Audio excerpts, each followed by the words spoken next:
The following program was produced by an independent community producer. The opinions expressed do not necessarily reflect those of the ECAT staff or board of directors. Good morning, good afternoon, good evening, good night. It's the Ron Van Dam Show. Hold on tight, things can get a bit weird, if you like that sort of thing. Hey, welcome to the program. It's the Ron Van Dam Show, as they said. Thank you for being here. Thank you for coming. I appreciate it. Here we go. Once a week, I come into the studio and I do the visual version of what I do every weekday. Have been doing this for 30 plus years, so I think I don't know what I'm doing. Look, many of you have been married for 30 years, and you obviously don't know what you're doing. So what do you expect from me? What I do on this show is I talk about things that most people don't talk about. I spout my opinions, and you don't have to agree with me, but at least in your head, it might spark some type of thought process. And having a thought process these days is better than not having one. I know a lot of people, most of them have no thought process whatsoever. They simply go along with what they hear somebody else say. And that becomes what it is. When you never checked it out yourself, you didn't really think it through, saying, wait a minute, I got to check this out. And you can check things out all over the place now, but you don't do it because you're too lazy. And I'm not talking to you. I'm talking to the person sitting next to you. And usually that's nobody. So this is a solitary kind of relationship that we have, I have a feeling. Speaking of things sounding like they're true and being promoted as if they're true, but they're actually not, let's talk about the recent debate.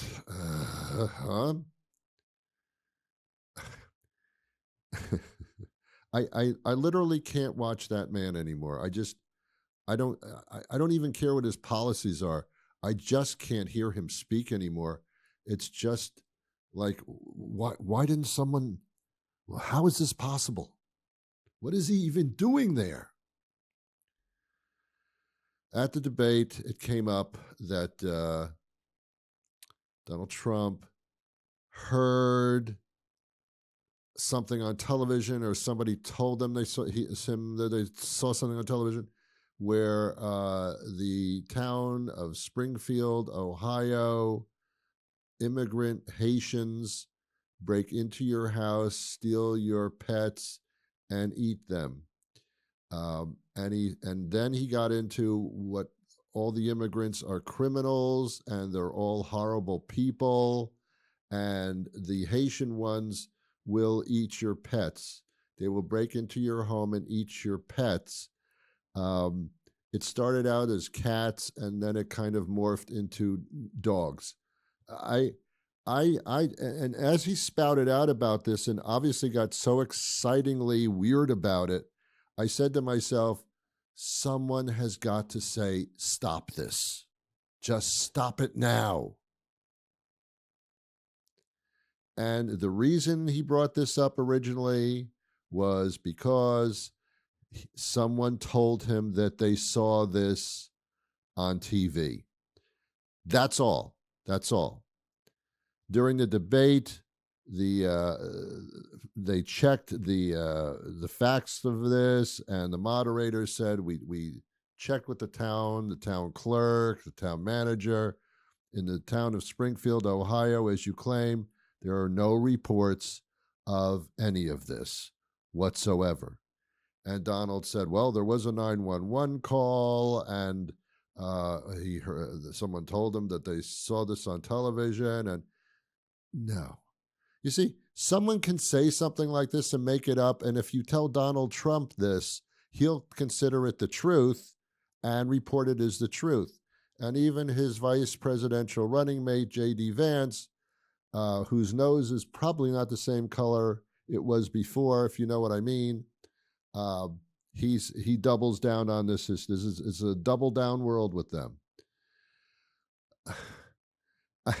And the precious thing was a split screen on the TV where Kamala Harris is looking at him like, you are like, you are just like gone. You have just spent your brain into the mush category. Even Ted Cruz, another of the Trump supporter team, doubled on it because that's what you do. If you don't double on it, then they'll catch you. You got to double down on it.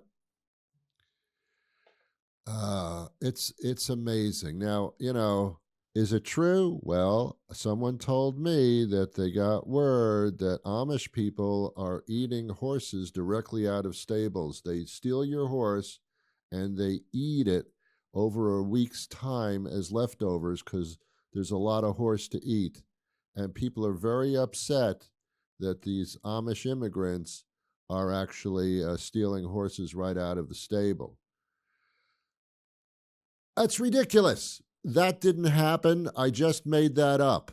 Let's see what happens on social media now. You see, social media, oh my God. What is with that thing? Anybody can come up with anything or mishear something or say they saw something, and then it goes viral, which I consider to be virus, and people pick up. It's like playing telephone. The story gets embellished until it gets to Trump. And then it's something completely different or didn't even happen. It's no way to lead a country by someone told me. That is not, you can't lead a country like that. Oh, someone told me. Oh, come on now, come on. And that's where the American people have to start using their brains. So that's what I do on this show. I try to get your brain working because we have become so lazy that we just hear somebody else say something and we go, okay, I don't know, whatever. That's what they said. Must be true. I don't know. It's exhausting. I can't watch him anymore. I just can't. And if he becomes president, I guess I'll have to wear a mask, not only over my nose and mouth, but probably over my entire head because I don't think I can deal. I've had enough of that stuff. But that's just me. You could feel differently. That's perfectly fine. I'm just talking from my point of view. That's all I'm saying. The scariest thing about I didn't mean to talk politics today. They brought up this thing with the Haitians eating cats. The scariest thing about it is this: no matter who wins or loses the election, something's going to go horrifically horrible, and that's the real elephant in the room that we don't talk about. But that's the elephant in the room. You know what that expression means? It's so freaking obvious. But it's so obvious that we don't even talk about it. Here's the obvious thing. If Harris wins as president, Trump will not accept it. He will say that this was a scam, that this was a ruse, that it was fixed, that it has to be challenged. This is not what happened. It's been but if he wins, then it was a fair election and everything is good. But if he loses, this is criminal. It's horrible. It was all. In other words, even though Trump isn't president, he still won't leave. He will not admit defeat, or hands.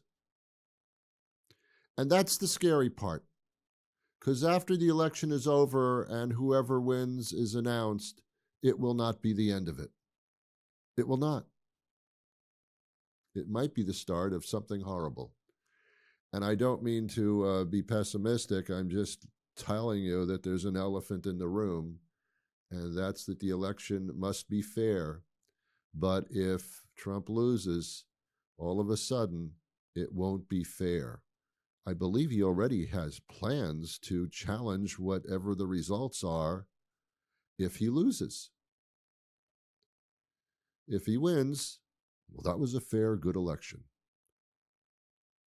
If he loses, that was unfair, it was tainted, we will not accept this blasphemy, this conspiracy, voting conspiracy. All right, well, I'm just saying. save this show and then see what happens after November and see if I was right. See what happens. Let's continue, shall we? I'm going to complain about something else. And you may come across this if you haven't already, and I don't understand it, and it could be a problem. And what that, I last Sunday, I went out to breakfast with my family. Oh, you do that stuff? Yeah, now and then. We went to a very nice place. It was called the Minuteman Diner in Belmont, Massachusetts, right off of Route 4. Go there sometime because the breakfast food is incredible. They have all different kinds of eggs Benedict, and I love eggs Benedict. I can cook it myself, but it's a pain. Nice place. Nice visitation with my family.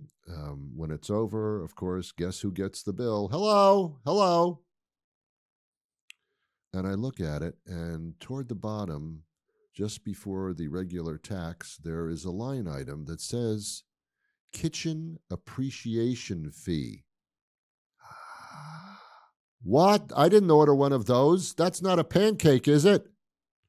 No, it's the kitchen appreciation tax fee. And it was $5.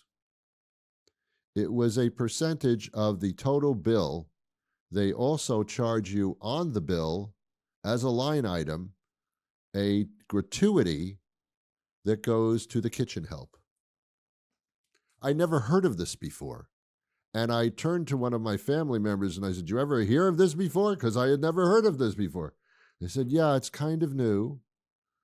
And what you're doing is it's a forced gratuity tip for the kitchen workers in the back." I see. Uh-huh. It's forced, is it? Yes. Okay. I don't see anything on the check or on any check that forces me to pay gratuity to the wait staff out front who brings me the food, or the bartender who pours my drink, or the front part of the establishment. That's up to me.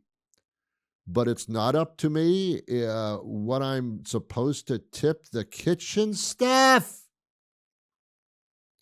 And I said, I thought the chef was like probably the best paid person in the restaurant, and that the line chefs get paid pretty well too, as compared to the others in the restaurant that get minimum wage but get good tips. And they said, "Yeah, what's your point, Ron?" I said, "Well, I guess," and I was told that I could have argued this or pointed it out to my server and saying, I'm not paying this. I did not come into this restaurant and agree to paying this. I didn't sign any contract like that. I know I have to pay sales tax, state tax, whatever it is, but paying the kitchen, I don't understand that. And they will take it off the check, most likely, especially if you get upset. But I'd never heard of this before, and that's where I'm thinking tipping is getting out of hand and possibly even dangerous to those fine people that I do deal with in the front of the restaurant, like my server, my waiter, my waitress, whatever gender you're going to throw on these people, that kind of thing. And I think they split that up with the bus boy. I'm not really too sure about that. Bus girl, sorry. Bartenders, that they're all in the front. And I tip very, very well because I know that that's part of their salary. And if they do a great job, fine, I'm into the tip system. Kind of like it, to be honest with you. But am I going to tip as much to the front wait staff if I have a tip that I have to pay to the kitchen? Now, frequently on the show, I have mentioned when the subject comes up that if the food's really, really good, it wasn't the server who cooked the food. They brought it to me. If I have a really nice cocktail, yeah, the bartender put that together properly and well, and yeah, you actually cooked it, bartender, in a way. You cooked my cocktail. So I don't mind cooking as chef if I have an extraordinary meal. There have been times, and I am really wonderful, there have been times where I have said to the waitress, "Would you please," or waiter, I'm sorry, would you please tell the chef that this was like really, really good? And I would slip him $5 or $10 or something if I could. But that's up to me, you see. It's not a line item on the bill. I thought they had, what's the word, balls to put this on the check. I did pay it. It was only $4 in the scheme of things, with the amount that the bill actually was. It's like a small amount. And I still tipped my server, or taped her. I tipped my server very well, as I usually would anyway. I do like 25-30% all the time. The kitchen appreciation tax fee. If you see it on a check, I pay it or don't. But I mean, I've never seen this before. And I'm going to bring something up that I will talk about on a future show when we get a little bit closer to the elections here in Massachusetts. And those are the ballot questions. There's 5 of them this time. That's a lot of ballot questions. A lot. I have opinion on 2 of them. I'll tell you very quickly what they are. I believe question number 2 is about the education system, where the MCAS test would not be taken anymore. I agree with that 100%, because some kids don't take tests well. I don't think you should be in school to tailor yourself to a test. I think that's intimidating and actually stupid. I think that your ability to show your education would be through your grades over a long period of time in your public school system life. I think that matters more.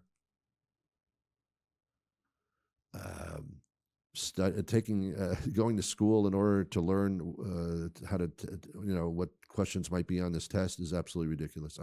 Nobody raises their hand and say, I love tests. I love to sit down and do a test and be graded on that one test that could decide my life. Get out of here. I do believe that should be abolished. Okay, that's my belief on that. Question number 5, I'm very concerned about, because that involves the very restaurants that I was talking about. I go to restaurants quite a bit, and you can tell. I enjoy the camaraderie and the people and stuff like that. Gets me out in public. So I do enjoy going to restaurants. I like to tip. I think that is what you should do. I think it's a great way to express your pleasure for something in various grades of ability. Question 5 says what we're going to do is we're going to bring the wait staff up to minimum wage, which I believe is around $15. Right now, they're getting like 6 or 7 or something as a base, and then they get the tips, and they do very, very well with the tips. They are concerned, the wait staffs, and I went to 10 different restaurants and asked them the same question: how do you feel about this? And in 9 out of 10 cases, they all said, my God, Ron, this cannot go through. We leave it alone. We love it the way it is. We are doing very, very well with tips. We prefer the tips. We do very well with them. We're happy with the tips. And the restaurant owners are also happy with that tip system. They love that too, because they don't have to charge the customer, the consumer, more money, because now they have to pay out more money by law all of a sudden. And when you say to the wait staff, well, you'll be getting minimum wage and you can still get tips, they are convinced, because there have been other places in the country that have tried this out where people won't tip as much because the prices on the menu will go up. The restaurant owners have to do that because they have to pay out that much more money in salaries. So the restaurant owners and the restaurant workers are in agreement with this. They say, no, leave it the way it is. I understand how the layperson says, well, they're not even making minimum wage, and then they have to rely on tips. They love the tips. Keep them coming. It's working. That's a segment of the work structure that works very well for both the restaurant owners and the restaurant workers. They both say, leave us alone. We're all happy with it. But instead, people go, oh, no, they're not even making minimum wage, so we're going to decide for them. No, talk to the restaurant workers. And they'll tell you, leave us alone. This is working fine the way we are. And by the way, minimum wage wouldn't be reached, that $15 mark, $16 mark, whatever it is, that wouldn't be reached for another 5 to 6 years. It's incrementally increased. So now they're getting screwed, and they're still not making minimum wage. Because if prices go up in the restaurant, tips are going to go down. That's been the pattern for the other locations and other places in the country where they've actually gone this direction. Well, next time you go to a restaurant, talk to the server. Talk to the restaurant people. Ask them, well, how do you feel about this? And whatever they tell you, go their way. It's their lives. It's their structure. If they're happy with it and want to protect it, then leave it alone. Leave it alone. Stop getting your nose filthy in their business. Use the brain, check it out with the source, and see how they feel. They're the ones that will be affected by this. And in the long run, so will you, the consumer, because your prices will go up accordingly. I mean, I don't own a restaurant, but if I had to start paying out minimum wage, which is an increase of about $10 an hour for all my workers, if I have a successful restaurant, I'm going to have a pretty good-sized staff. I mean, I'm going to have to pass that on to somebody. It's going to be the consumer. Your restaurant menu prices will go up. That's what's going to happen. And then another valid question has to do with Ubers, and I don't give a crap about that anyway. I don't take Ubers. I'm not getting into somebody else's car. I'm sorry. I'm not. But that's just me again. Did you hear that Taylor Swift, right after the debate, announced that she is going to be she's supporting Kamala Harris. And she also posted a picture of her with her cat, because J.D. Vance and Trump publicly said, in the words of their mouth, talked about how people who don't have children, women who don't have children, they're useless in society because they haven't contributed to the public through making a human. And they're just like crazy cat people. And Taylor Swift, she held it in. She says, I'm not married. I don't have a baby. And I do have a cat. She posted a picture with her and her loving cat. Normally, I would say, oh, my God, this is stupid. But Taylor Swift is like another category now. And we've made her that way. Well, you have. I haven't. But you've made her what she is. Her followers are in the tens and tens and tens and tens and tens of millions. True, the younger people don't vote, but they are of voting age, and they can vote, and now maybe they will. Trump and the Vance and you people, you better be a little careful now. You're pissing off just about every category of people. Women, cat lovers, military people. Go down the line. Certain states saying that the states are corrupt, they're dangerous. I don't get it. Whatever. But Taylor Swift actually put her cat where her mouth is, I guess is the phrase. Is that the right phrase? I don't know. Good for you, Taylor. Elon Musk the brainchild that he is. I mean, I guess he's incredibly successful. He's made many mistakes, but incredibly successful because he's incredibly rich. That's all. He actually publicly posted on his, it's not Twitter, right? It's X, right? By the way, a fine name for a company, X. Like the X to me means poison, don't use it. Stay away, X, stay away, stay away. Well, I don't think you want the customers to stay away there, Muskie. He actually posted that he is offering to give Taylor Swift a baby. What? I mean, here we go. Here we go with the crazy stuff. He actually posted that he will give Taylor Swift a baby. Be happy to do that. Then she wouldn't be a childless lady anymore. Ouch. And he also will take good care of her cat. Oh my God, what the hell's going on here? I mean, I'm repeating stuff that I can't believe actually happened. I cannot believe this.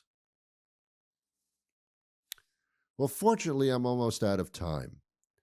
I could go further, but I'm not going to. So we'll discuss the ballot questions on a future show as we get closer to voting time. But until that time arrives, ladies and gentlemen of the jury, I wish you peace.